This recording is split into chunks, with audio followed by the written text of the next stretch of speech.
Hello, I'm Zoe Lundgren from Scandinotions and I'm going to show you how to install a magnetic clasp or a magnetic fastener onto your bag. So you're going to need, well, you might need pliers. You will need a marking tool of some sort, doesn't need to be erasable. A sharp pair of scissors. I like these ones with the pointed blades for this. A seam ripper, optional. And the snap itself, the front, well, the male and female, and the two backing plates. Scrap of Decaville, I'm using Decaville Light here, and of course the bag itself.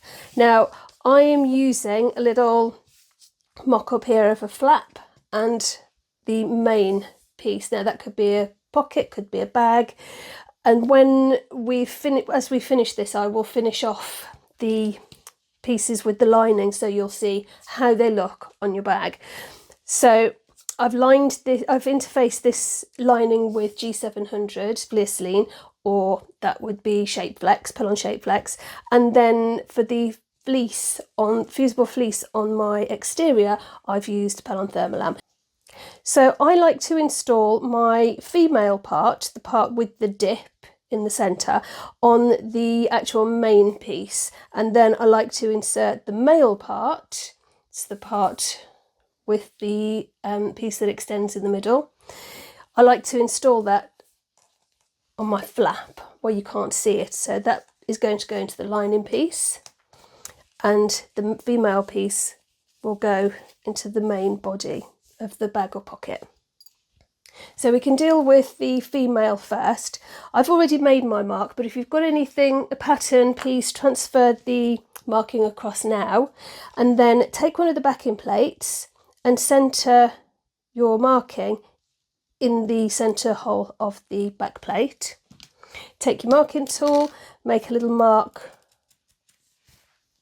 in the bits where the prongs will eventually go into, and make sure that they line up at the bottom with each other, they're horizontal, and that they are as tall as your prongs are wide. Next thing to do is make sure that your prongs are at 45-degree angles from your snap. All these things are very important and you'll see as we go along. So I'll take what I like to do is start off with my seam ripper, but I only go a tiny little bit, about 1/8 of an inch, 1/16 or 1/8 of an inch, and I go in from the bottom, exactly horizontal with each other, and I don't go all the way to the top. I take my scissors with the nice pointy ends and I go to the top of my mark.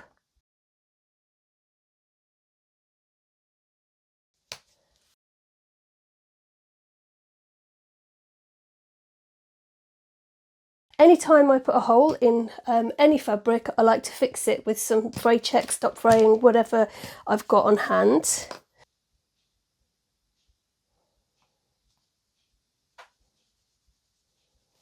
And then I like to cut out a little bit of Decaville.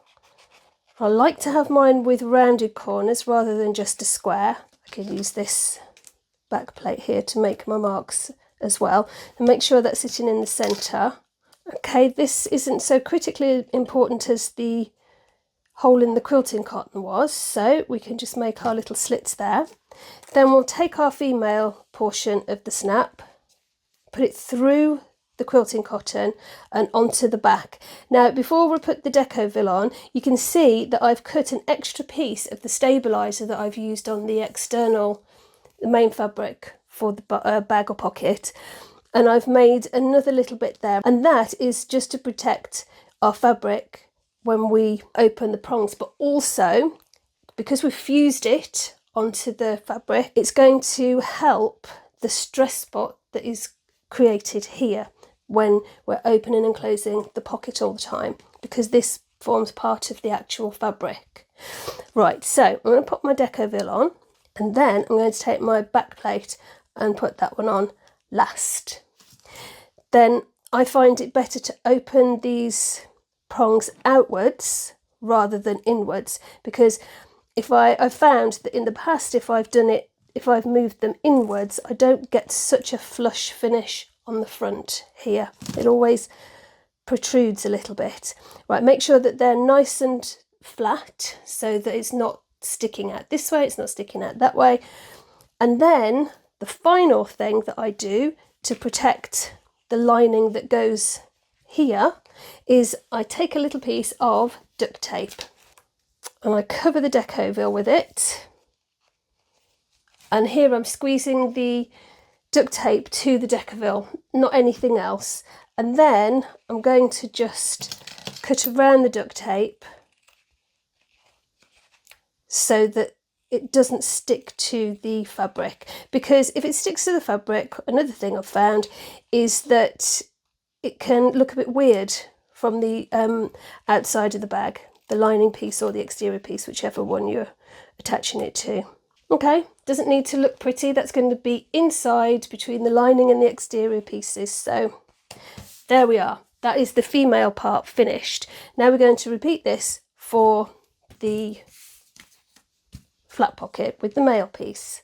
I can take my seam ripper just to get me started. You could, if your fabric is thin enough, lightweight enough, you could take a pin, similar way to you would do with buttonholes, and insert it at the top of the mark so that you can't go any further. That's more important with a snap which has a definite top and bottom to the snap, but it is definitely something that you could consider, although it doesn't make an awful lot of difference here with this. No, but you do need to make sure that the holes are big enough to get the prongs through, and that is very difficult to do actually. It's very difficult to be particularly accurate with the seam ripper, so that's why I always finish off my slots with scissors. Alright, so that's ready to go through now, so we do the same thing as we did before. As with the exterior panel, the exterior portion, I put Thermolam, which was the same fusible that I used for my exterior. For this one, I've put another layer of G700 just around here, if you can see that. And then I'll do the same with another little piece of Decovil. And there we have it. Now I'll put the bag together, our little mock bag, and we can see how these sit in relation to the linings and the exterior piece. We have our flap piece with the male portion on the flap and the female piece on the main part of the body, and we can close those and it's done. And that's it. It's easy when you know how, and if you want to see any other of my tutorials, there are a few ways that you can do that. You can hit the notification bell and get notified by YouTube anytime I drop a new video onto my channel, or you can subscribe, and what that will do is show YouTube that you like my content, I'm creating valuable content, and they will push it further out to other people who would want to see videos like this, and that helps me in turn to be able to make more tutorials. And you know, I'm helping you, you're helping me, and I love it. And also, if you want to continue the chat, you can go over to my free Facebook group, Scandinotions Creative Sewing, and continue the chat there. And yeah, it's a lovely community, there's nothing to lose. Come over and join in, and I will hopefully see you again soon.